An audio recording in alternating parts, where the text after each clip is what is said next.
Good morning students, আমার চ্যানেলে তোমাদের সবাইকে স্বাগত। তোমাদের স্বপ্নগুলোকে পূরণ করার লক্ষ্যেই আমি একটি নতুন সেশন চালু করেছিলাম আগামী 30 দিনকে মাথায় রেখে। তো এই ক্লাসটি তোমাদের জন্য খুবই ইম্পর্টেন্ট হতে চলেছে, বিশেষ করে যারা এসএসসি জিডি এক্সাম দিচ্ছ 2024-এ। তো তোমরা এই ক্লাসটিকে প্রথম থেকে শেষ পর্যন্ত দেখো, যাতে তোমরা এসএসসি জিডি পরীক্ষায় ভালো ফল করো এই সমস্ত কোশ্চেনগুলি কমন পেয়ে। তো শুরু করছি তোমাদের আজকের ক্লাস। তোমাদের প্রথম প্রশ্ন হলো, প্রথমবার ওয়ার্ল্ড কাপ 2023-এ কোয়ালিফাই করতে ব্যর্থ হলো কোন দেশ? প্রথমবার ওয়ার্ল্ড কাপ 2023-এ কোয়ালিফাই করতে ব্যর্থ হলো কোন দেশ? Option C, West Indies. ভারতীয় ক্রিকেট টিমের চিফ সিলেক্টর পদে নিযুক্ত হলেন কে? ভারতীয় ক্রিকেট টিমের চিফ সিলেক্টর পদে নিযুক্ত হলেন কে? অপশন এ, অজিত আগরকার। কোন ব্যাংকের চিফ ফাইন্যান্সিয়াল অফিসার পদে নিযুক্ত হলেন কামেশ্বর কোদাভ্রান্তি? কোন ব্যাংকের চিফ ফাইন্যান্সিয়াল অফিসার পদে নিযুক্ত হলেন Kameshwar Kodavranti? Option D, SBI, state bank of India. State bank of ইন্ডিয়ার হেডকোয়ার্টার হলো মুম্বাই এবং এটি 1955 খ্রিস্টাব্দে 1 জুলাই প্রতিষ্ঠিত হয়। United nation food and agriculture organisation এর হেড পদে পুনরায় নিযুক্ত হলেন কোন দেশের ব্যক্তি? United nation food and agriculture organisation এর হেড পদে পুনরায় নির্বাচিত হলেন কোন দেশের ব্যক্তি? অপশন বি, চীনের। রেলওয়ে প্রোটেকশন ফোর্স এর ডিরেক্টর জেনারেল পদে নিযুক্ত হলেন কে? Railway protection force director general পদে নিযুক্ত হলেন কে? Option C, Manoj Yadav. দ্রুততম গতিতে ব্যাডমিন্টন শট দেওয়ার জন্য নতুন বিশ্ব রেকর্ড গড়লেন কোন ভারতীয় খেলোয়াড়? দ্রুততম গতিতে ব্যাডমিন্টন শট দেওয়ার জন্য নতুন বিশ্ব রেকর্ড গড়লেন কোন ভারতীয় খেলোয়াড়? Option A, Rithwik Sairaj.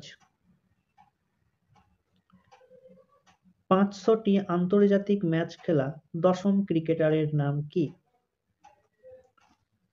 খুবই ইম্পর্টেন্ট কোশ্চেন। 500টি আন্তর্জাতিক ম্যাচ খেলা দশম ক্রিকেটারের নাম কি? Option D, Virat Kohli. Microsoft ইন্ডিয়ার ম্যানেজিং ডিরেক্টর পদে নিযুক্ত হলেন কে? খুব ইম্পর্টেন্ট কোশ্চেন। মাইক্রোসফট ইন্ডিয়ার ম্যানেজিং ডিরেক্টর পদে নিযুক্ত হলেন কে? Option A, Irina Ghosh. Test debut ম্যাচে সেঞ্চুরি করা ভারতের 17তম ক্রিকেটার কে? টেস্ট ডেবিউ ম্যাচে সেঞ্চুরি করা ভারতের 17তম ক্রিকেটার কে? Option C, Yashasvi Jaiswal. Abu ধাবিতে একটি ক্যাম্পাস খুলবে কোন আইআইটি? আবু ধাবিতে একটি ক্যাম্পাস খুলবে কোন IIT? Option B, IIT Delhi Abu ধাবিতে একটি নতুন ক্যাম্পাস খুলবে।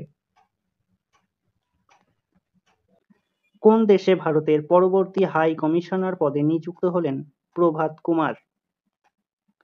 খুবই ইম্পর্টেন্ট কোশ্চেন। কোন দেশে ভারতের পরবর্তী হাই কমিশনার পদে নিযুক্ত হলেন Prabhat Kumar? Option B, south আফ্রিকার। কোন দেশে ভারতের পরবর্তী রাষ্ট্রদূত হিসাবে নিযুক্ত হলেন ইরশাদ আহমেদ? কোন দেশে ভারতের পরবর্তী রাষ্ট্রদূত হিসাবে নিযুক্ত হলেন ইরশাদ Ahmed? Option D, Syria. Jupiter 3 নামে বিশ্বের বৃহত্তম কমার্শিয়াল কমিউনিকেশন স্যাটেলাইট লঞ্চ করল কে? খুবই ইম্পর্টেন্ট কোশ্চেন। জুপিটার 3 নামে বিশ্বের বৃহত্তম কমার্শিয়াল কমিউনিকেশন স্যাটেলাইট লঞ্চ করল কে? Option C, SpaceX. কোথায় অল ইন্ডিয়া এডুকেশন সমিট এর উদ্বোধন করল নরেন্দ্র মোদী?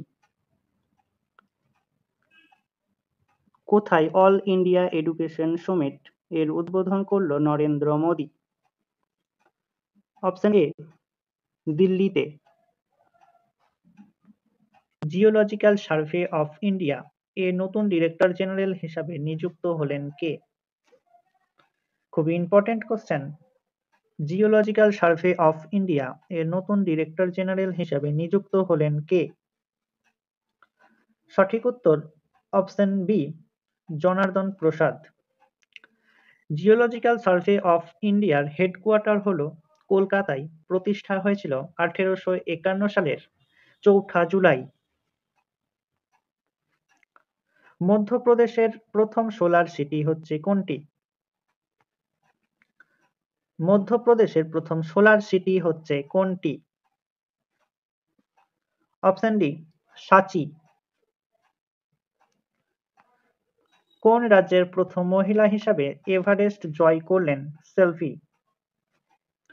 কোন রাজ্যের প্রথম মহিলা হিসাবে এভারেস্ট জয় করলেন সেলফি? অপশন সি, তামিলনাড়ুর। এনআইআরএফ র্যাঙ্কিংস 2023-এ প্রথম স্থানে রয়েছে কোন প্রতিষ্ঠান?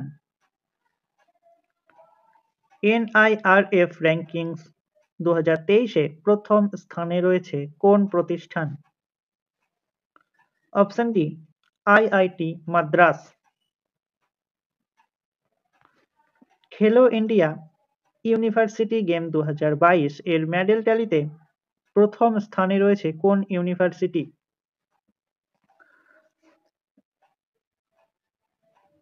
খেলো ইন্ডিয়া